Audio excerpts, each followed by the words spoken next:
أعوذ بالله من الشيطان الرجيم بسم الله الرحمن الرحيم وبه نستعين وهو خير الناصر والمعين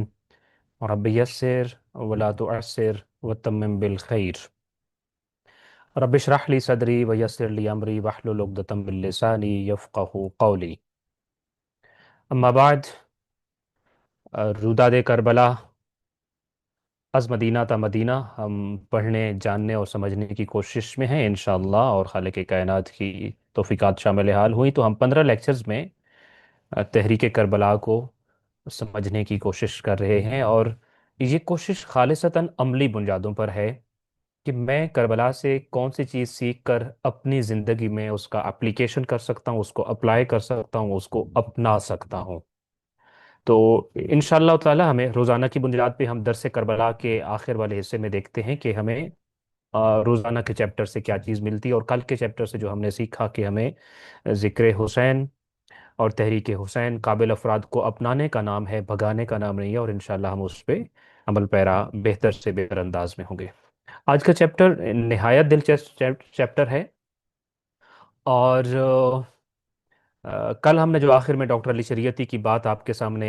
شیئر کی تھی، اس کا تتمہ اور اس کا آج جو کمپلیشن ہوگا اسی بات سے ہم کریں گے انشاءاللہ۔ کربلا کا ایک منفرد کردار ہے، اور اس کردار کا جو خاص طور پہ ایک سٹیٹمنٹ ہے جو اسی چیپٹر کا نام بھی رکھا گیا ہے جس پہ، وہ ہے جنت اور جہنم کے درمیان کھڑا شخص۔ ایک شخص ہے جو اپنی آنکھوں سے اس دنیا میں زندگی میں ہی معرفت کی اس منزل پر پہنچ گیا تھا کہ وہ اپنی ان کھلی آنکھوں سے ایک طرف جنت اور ایک طرف جہنم دیکھ رہا تھا، اور عجیب تر بات یہ تھی کہ آپشن اس کے پاس موجود تھا کہ جو چاہو اختیار کرو، چاہو تو جنت میں چلے جاؤ، چاہو تو جہنم میں چلے جاؤ۔ حالانکہ جب انسان کو جنت و جہنم نظر آ جائے گی، وہاں پہ جا کے اس کے پاس آپشن کھلا نہیں ہوگا، مرضی نہیں ہوگی کہ ادھر جانا چاہو تو مرضی ہے، ادھر جانا چاہو تو مرضی ہے۔ آج ہم اس عظیم المرتبت شخص کے بارے میں یہ پورا چیپٹر پڑھیں گے، اور میرے اور آپ کے کردار کے لیے یہ بہت قریب ہے، ہمارے دل کے یہ کردار کہ جو جنت اور جہنم کے درمیان کھڑا ہوا، اور اس نے دنیا والوں کو بتایا کہ دنیا والوں، جس جگہ میں کھڑا ہوں، میں ایک طرف جنت اور ایک طرف جہنم کھلی آنکھوں سے دیکھ رہا ہوں، اور now I am going to take a decision. تو یقیناً آپ اس تمہید سے بھی سمجھ گئے ہوں گے کہ آج ہم کس کے بارے میں پڑھنے جا رہے ہیں۔ تو آغاز کرتے ہیں آج کے چیپٹر کا، اور اس کے ٹیکسٹ کے ساتھ ساتھ انشاءاللہ باقی چیزوں کا ایکسپلینیشن بھی ہوتا جائے گا۔ حسینی قافلہ کوفہ کی طرف رواں دواں تھا۔ اس قافلے میں عورتیں، بچے، بوڑھے اور جوان سبھی شامل تھے۔ ان کے کھانے پینے کا سامان بھی اونٹوں پر لدا ہوا تھا۔ یہ قافلہ مختلف جگہوں پر قیام کرتا ہر گزرتے دن کوفہ کے قریب ہوتا جا رہا تھا۔ آج اس قافلے کا قیام شراف نامی جگہ پر تھا۔ ویری سمپل، جس کو آپ بہت ڈیٹیل سے جانتے ہیں، کوشش ہم نے کی ہے تھوڑا سا میپ بھی آپ کے سامنے موجود رہے اور آپ کو اندازہ ہو کہ یہ منزل کربلا کے کتنے قریب پہنچ چکی ہیں، مدینہ سے مکہ اور پھر مکہ سے مختلف منزلوں سے ہوتی۔ کل ہم نے زرود کا پڑھا تھا، زبالہ کا تذکرہ اس دن ہم نے زبانی کر دیا تھا، اور آج شراف کی منزل پہ ہم دیکھ رہے ہیں کہ امام علیہ الصلوۃ والسلام کا قافلہ موجود ہے۔ اس قافلے میں عورتیں، بچے، بوڑھے، جوان، ہر طرح کے افراد موجود ہیں، اور اب تو کچھ دیگر نظریات کے لوگ بھی ہیں جو امام علیہ الصلوۃ والسلام کے حامی بنتے جا رہے ہیں اور آپ کے ساتھ موجود ہیں، اور یہ قافلہ آگے بڑھتا جا رہا ہے۔ تو یہ جس دن کی ہم بات کر رہے ہیں، یہ اس دن قافلے کا قیام شراف نامی جگہ پر تھا۔ یہاں پہنچ کر امام حسین علیہ السلام نے جوانوں کو حکم دیا کہ صبح ہونے سے پہلے ضرورت سے زیادہ پانی مشکوں میں جمع کر لیں۔ امام علیہ الصلوۃ والسلام کے حکم کے مطابق نوجوان اپنے قافلے کی ضرورت سے اضافی پانی مشکوں میں بھر کر خیموں میں لے آئے۔ اب اس مقام پر چشمہ بھی تھا، پانی مہیا تھا، تو آپ نے فرمایا کہ نارملی قافلہ جتنا پانی کیری کر کے چلتا ہے اور جتنا پانی کا ذخیرہ لے کر آگے بڑھتا ہوتا ہے، اس سے اضافی پانی اکٹھا کیا جائے۔ سو آپ کے پاس جتنی بھی اضافی مشقیں تھیں، قافلے کے پاس جتنا بھی سٹوریج کا جو کچھ بھی سلسلہ تھا، تو اصحاب گئے، پانی بھر کے لائے، اور پانی کو ود فل کیپیسٹی سٹور کر لیا گیا، جتنا بھی وہاں پہ امکان ہو سکتا تھا پانی کا ذخیرہ کرنے کا۔ تو شراف نامی مقام پر امام نے اضافی پانی، حالانکہ قافلہ وہی ہے، شاید بہت سارے لوگوں کے دلوں میں یہ سوال آ رہا ہوگا کہ اضافی پانی کیوں جمع کرایا جا رہا ہے، شاید اگلی منزلوں پہ پانی نہیں ہے یا کچھ انہونی ہونے والی ہے، یہ اس پانی کو جو ضرورت سے زیادہ ہے امام کدھر استعمال کرنا چاہتے ہیں، کیوں اکٹھا کرانا چاہتے ہیں؟ بار صورت پانی اکٹھا ہو چکا تھا اور ہر کوئی جانتا تھا کہ امام علیہ السلام کا ہر حکم، ہر فیصلہ حکمت پر مبنی ہوتا ہے، اس لیے پانی جمع کر لیا گیا۔ قافلے نے دوبارہ سفر شروع کیا اور اگلا پڑاؤ ذو حسم کے مقام پر کیا اور رات وہاں گزاری۔ اب یہ سفر دوبارہ شروع ہوا اس پانی کو ساتھ لے کر، اور اگلا جو پڑاؤ تھا شراف کے تھوڑا فاصلے پر تھا، ذو حسم تھا، اور امام علیہ السلام نے رات وہاں گزاری۔ جب صبح ہوئی تو سورج طلوع ہوتے ہی ہر طرف آگ برسانے لگا۔ گرمیاں تھیں، عرب کا ریگستان تھا اور آبادی کا دور دور نشان نہیں تھا۔ صبح صبح ہی گرمی تپنے لگی تھی، دن ڈھلتا جا رہا تھا اور قیامت خیز گرمی لمحہ بلمحہ بڑھتی جا رہی تھی۔ شراف کے مقام سے ذو حسم کے مقام پر امام علیہ السلام کا قافلہ آ چکا ہوا ہے، اور اب صبح جب ہوئی ہے تو صبح سے ہی گرمی کے اثرات نمودار ہوئے ہیں۔ ظہر سے تھوڑا پہلے امام حسین علیہ السلام کے قافلے نے دور افق پر ایک غبار اٹھتا ہوا دیکھا۔ ایسے لگ رہا تھا جیسے کوئی قافلہ امام حسین علیہ السلام کے پڑاؤ کی جانب آ رہا ہو۔ اب اس زمانے میں جب قافلے چلتے تھے تو کوئی دور سے اگر دھوڑ اٹھتی تھی تو اندازہ ہو جاتا تھا کہ وہ قافلہ ہے جس میں جانور ہوتے تھے، انسان ہوتے تھے، پیدل چلتے تھے، اور قافلے اور صحرا کی ریت ہوتی تھی وہ اڑتی تھی خاک، تو جس سے غبار سا اٹھتا ہوا نظر آتا تھا اور اسے اندازہ ہوتا تھا کہ کوئی قافلہ وہاں سفر کر رہا ہے۔ اب جب دور افق پر ایک غبار اٹھتا ہوا نظر آیا تو ایسے لگ رہا تھا جیسے کوئی قافلہ امام حسین علیہ السلام کے پڑاؤ کی جانب آ رہا ہو۔ سب نظریں اس طرف لگی ہوئی تھیں۔ اب ایک مرتبہ صلوات پڑھیے گا، میرے پاس تھوڑی سی ڈسٹربنس، میں اس کو ود ان سیکنڈ انشاءاللہ کوشش کرتا ہوں میں مینیج کر لوں۔ تو دور سے غبار اٹھا اور نظر آیا، پتہ اندازہ ہو گیا کہ کوئی قافلہ ہے جو امام علیہ السلام کے قافلے کی جانب بڑھ رہا ہے، تو اس لیے سارے لوگ اسی طرف دیکھ رہے تھے کہ یہ کون ہے، کس کا قافلہ ہے اور جانے ادھر کیوں آ رہا ہے۔ جب غبار پھٹا تو معلوم ہوا کہ یہ حر ابن یزید ریاحی کا لشکر ہے۔ حر امام حسین علیہ السلام کا راستہ روکنے کے لیے اپنے 1000 سپاہیوں کے ساتھ یہاں پہنچا ہے تاکہ آپ کو ہر صورت کوفہ جانے سے روکے۔ تو یہ ذو حسم کا مقام، وہ قافلہ جو آ رہا ہے وہ حر کا قافلہ ہے جس میں 1000 سپاہی دے کر بھیجے گئے ہیں کہ ہر صورت انہوں نے کوفہ امام علیہ السلام کو نہیں پہنچنے دینا ہے، امام کا رستہ روکے رکھنا ہے۔ حر کے سپاہی چونکہ سخت گرمی میں سفر کر کے آئے تھے اور جنگی لباس اور اسلحہ سے لدے ہوئے تھے، اس لیے وہ تھکن سے چور اور پیاس سے نڈال ہو چکے تھے۔ اس قافلے کے ساتھ ایک اور انہونی یہ ہوئی تھی کہ ان کا پانی ختم ہو چکا تھا اور وہ انتہائی پیاس کی حالت میں سخت گرمی میں بہت تھکن کے ساتھ چلتے ہوئے آ رہے تھے، چونکہ انہوں نے جنگی لباس پہنے تھے اور وہ لوہے کے ہوتے تھے، جس سے انسان کی تھکاوٹ اور پیاس میں اور بھی زیادہ اضافہ ہوتا تھا۔ تو دو باتیں، ایک تو یہ کہ قافلہ آیا ہے جس کے سردار اور کمانڈر حر ہیں، 1000 سپاہی ہیں، یزید کی طرف سے، ابن زیاد کی طرف سے اس کو بھیجا گیا ہے، مقصد امام علیہ السلام کا قافلہ روکنا ہے۔ دوسری بات یہ کہ یہ قافلہ نہایت تھکا ہوا آیا ہے، تھکن سے چور ہے اور پیاس سے نڈھال ہے، پانی ان کا ختم ہو چکا ہے۔ امام حسین علیہ السلام نے حر اور اس کے ساتھیوں کے تھکے ہوئے لشکر کی حالت کو دیکھا تو اپنے سپاہیوں کو حکم دیا کہ وہ پیاسے سپاہیوں اور ان کے گھوڑوں کو ٹھنڈے پانی سے سیراب کریں اور سخت گرمی میں چل کر آئی ہوئی سواریوں پر پانی کا چھڑکاؤ بھی کریں۔ اب اندازہ ہوا، قافلے والوں کو پتہ چلا کہ امام حسین علیہ السلام نے وہ اضافی پانی سٹور کیوں کرایا تھا، اضافی ذخیرہ کیوں اکٹھا کیا تھا، چونکہ اب ایک بہت بڑا لشکر آیا ہے جس کے 1000 سپاہی ہیں، 7 سواریاں ہیں، گھوڑوں کو بھی پیاس لگتی تھی تو ان کو بھی پانی پلانا ضروری ہوتا تھا، تازہ دم تبھی ہوتے تھے۔ تو اب وہ اضافی پانی کا مقصد جو آپ علم امامت سے جانتے تھے کہ ایک قافلہ آنے والا ہے جو پیاس کے ہاتھوں گویا کہ موت کے منہ میں جانے والا ہوگا اور امام علیہ السلام اس کی جان بچائیں گے، ان کو پانی دیں گے۔ تو امام علیہ السلام نے 3 حکم دیے کہ حر کے پیاسے سپاہیوں کو پانی پلایا جائے، صرف سپاہیوں کو نہیں، گھوڑوں کو بھی پانی پلایا جائے، ان کی سواریوں کو بھی پانی پلایا جائے، اور تیسرا حکم تو کیا ہی شفقت بھرا تھا، جب گرمی میں سواریاں چل کے آتی تھیں، نہایت سخت گرمی ہوتی تھی تو ان کی گرمی دور کرنے کے لیے ان کے اوپر پانی چھڑکا جاتا تھا۔ آپ نے فرمایا یہ جو جانور حر کے ساتھ آئے ہیں، گھوڑے آئے ہیں جن کے اوپر یہ سوار ہو کے آئے ہیں، ان سواریوں پر پانی بھی چھڑکایا جائے تاکہ وہ دم میں دم ان کے آئے اور وہ